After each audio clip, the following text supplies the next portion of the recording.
ನೋಡ ಸುಮಂತ ಬೆಳಗಾಗಿ ಪೋಸ್ಟ್ ಮಾಡಿದ್ದೆ ಇನ್ನೂ ಅಪ್ಲೋಡ್ ಆಗಲ್ವಾ? ಈಗ ರೀಚ್ ಆಗ್ತಿಲ್ಲಲ್ಲ. ಯಪ್ಪ ಅದ್ಯಾವನ ಮನೆ ಪ್ರಾಣಿ ಮರ್ಯ?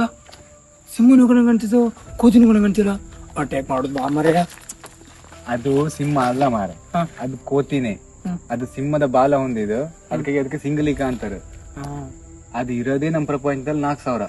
ಅದ್ರಲ್ಲಿ 750 ನಮ್ ಈ ಶರಾವತಿ ಇದೆ ನೋಡು, ಹೊನ್ನಾವರದ ಶರಾವತಿ, ಅದು ಆ ವ್ಯಾಪ್ತದ ಅರಣ್ಯ ಪ್ರದೇಶದಲ್ಲೇ ಇದೆ. ನಾವೇ ಲಕ್ಕಿ ಮಾರೆ ಇಂಥದ್ದೆಲ್ಲ ಕಣ್ಣಾರೆ ಕಂಡ್ರೆ. ಎಂತಕ್ಕೆ ಇದು ಯಾವ್ದೋ ಒಂದು ಯೋಜನೆ ಬಂದಿದೆ ಅಂತಲ್ಲ, ಶರಾವತಿ ಪಂಪ್ಡ್ ಸ್ಟೋರೇಜ್ ಯೋಜನೆ ಅಂದಿ. ಅದರಿಂದ ಎಷ್ಟೋ 1,000 ಮರ ಕಡಿತಾರಂತೆ, 16,000 ಮರನ ಕಡಿತಾರಂತೆ. ಅದ್ರಲ್ಲಿ ಈ ಪ್ರಾಣಿ ಅಂತಲ್ಲ, ಇದಕ್ಕಿಂತ ಎಷ್ಟೋ ಪ್ರಾಣಿ ನಾಶ ಆಗ್ತಿದೆ.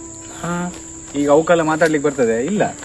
ಈ ಮರಗಳು ಪ್ರಾಣಿಗಳು ಮಾತಾಡೋ ಬದಲು ನಾವು ಧ್ವನಿ ಎತ್ತಬೇಕು ಯೂತ್ರು. ಹೆಂಗಿರ್ಬೇಕು ನೀನು?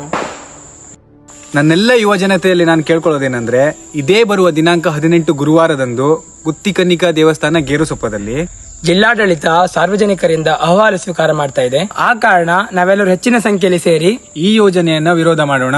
ನಾವು ಬರ್ತಾ ಇದೀವಿ, ನೀವು ಬರ್ಬೇಕು. ನಾವೆಲ್ಲರೂ ಸೇರಿ ನಮ್ಮ ಶರಾವತಿ ನದಿನ ಉಳಿಸ್ಕೊಳ್ಳೋಣ.